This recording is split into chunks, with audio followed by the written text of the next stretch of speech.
नमस्कार सभी को। आज हम हिंदी व्याकरण के अंतर्गत सर्वनाम के बारे में पढ़ेंगे। सर्वनाम के बारे में बताने से पूर्व अर्थात उसकी परिभाषा बताने से पहले कुछ पंक्तियों को ध्यान से सुनिए। राम सुरेश का भाई है। राम छठी कक्षा में पढ़ता है। राम के पिताजी एक डॉक्टर हैं।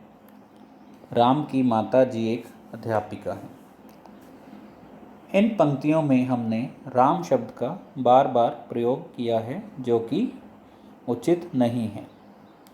अब इन्हीं पंक्तियों को हम दूसरी तरह से इस प्रकार बोल सकते हैं।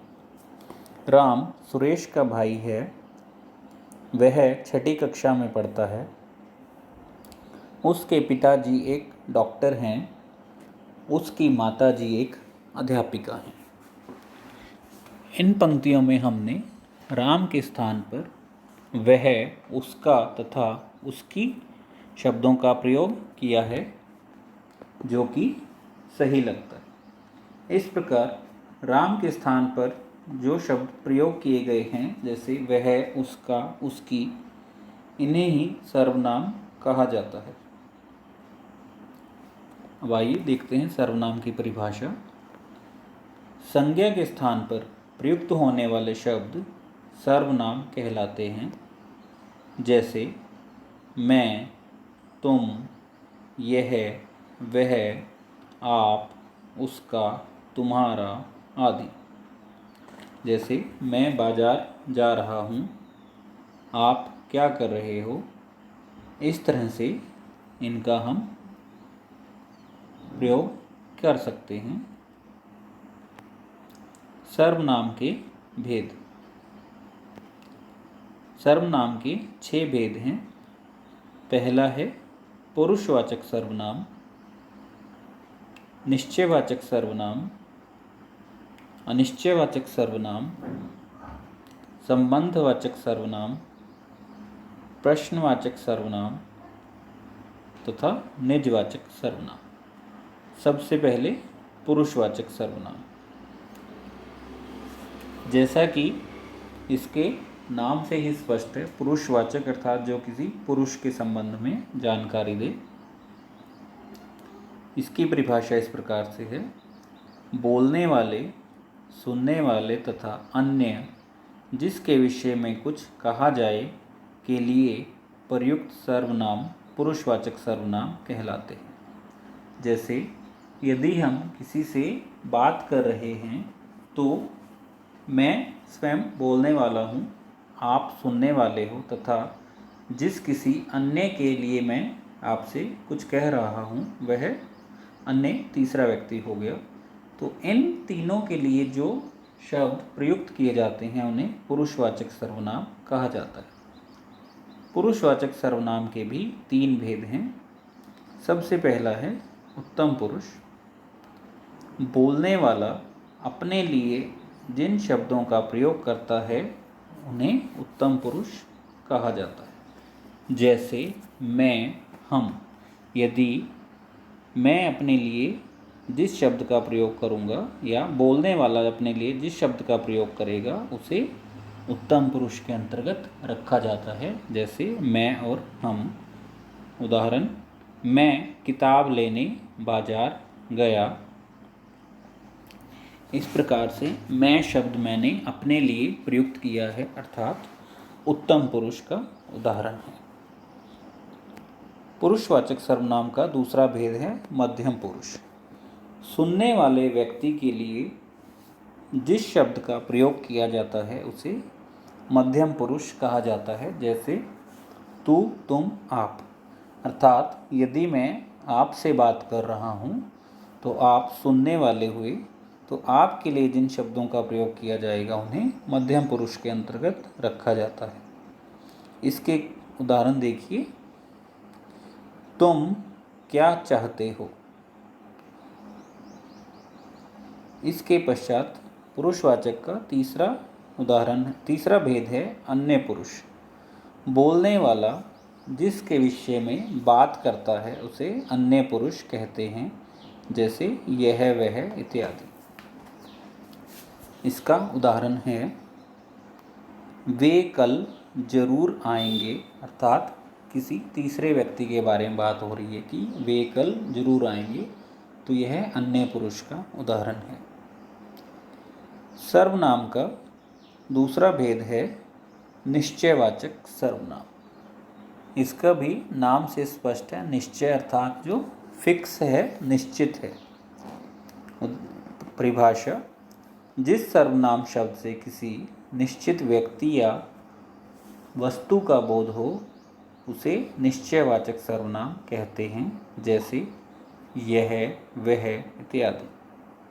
उदाहरण: वह दीपांश की साइकिल है, अर्थात जिस साइकिल के बारे में बात की जा रही है यह निश्चित है कि वह दीपांश की है, तो यहाँ पर वह निश्चयवाचक सर्वनाम है। यह मेरी किताब है, अर्थात जिस किताब के बारे में बात की जा रही है वह मेरी है, यह किताब मेरी है या यह मेरी किताब है, तो यहाँ पर निश्चित है कि यह किताब मेरी ही है, तो यह भी एक निश्चयवाचक सर्वनाम का उदाहरण है। सर्वनाम का तीसरा भेद है अनिश्चयवाचक सर्वनाम। इसके भी नाम से स्पष्ट है कि जहाँ पर कोई निश्चित बात ना हो, अर्थात कुछ निश्चित ना हो, वहाँ पर अनिश्चयवाचक सर्वनाम होता है। जैसे जिस सर्वनाम शब्द से किसी अनिश्चित व्यक्ति या वस्तु का बोध हो, अथवा या दूसरे शब्दों में भी हम कह सकते हैं किसी निश्चित व्यक्ति या वस्तु का बोध ना हो, उसे अनिश्चयवाचक सर्वनाम कहा जाता है, जैसे कोई, कुछ इत्यादि। उदाहरण: बाहर कोई आया है। अब कोई शब्द से यह निश्चित रूप से नहीं कहा जा सकता कि कौन आया है, तो यहाँ पर कोई जो है अनिश्चित व्यक्ति के बारे में बता रहा है, तो यह अनिश्चयवाचक सर्वनाम का उदाहरण है। सर्वनाम का चौथा भेद है संबंधवाचक सर्वनाम, अर्थात जो संबंध बनाएं उन्हें संबंधवाचक सर्वनाम कहा जाता है।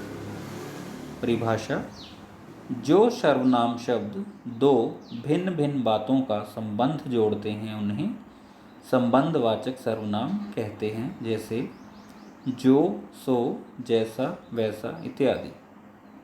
उदाहरण: जैसा करोगे वैसा भरोगे।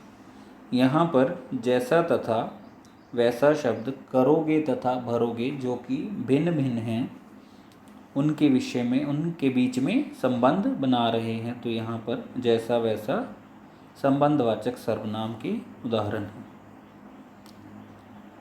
सर्वनाम का पांचवा भेद है प्रश्नवाचक सर्वनाम।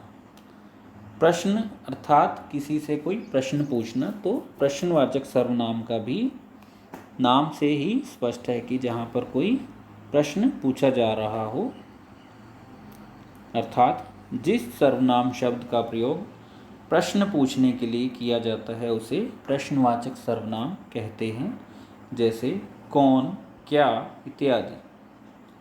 उदाहरण: दिल्ली कौन जाएगा।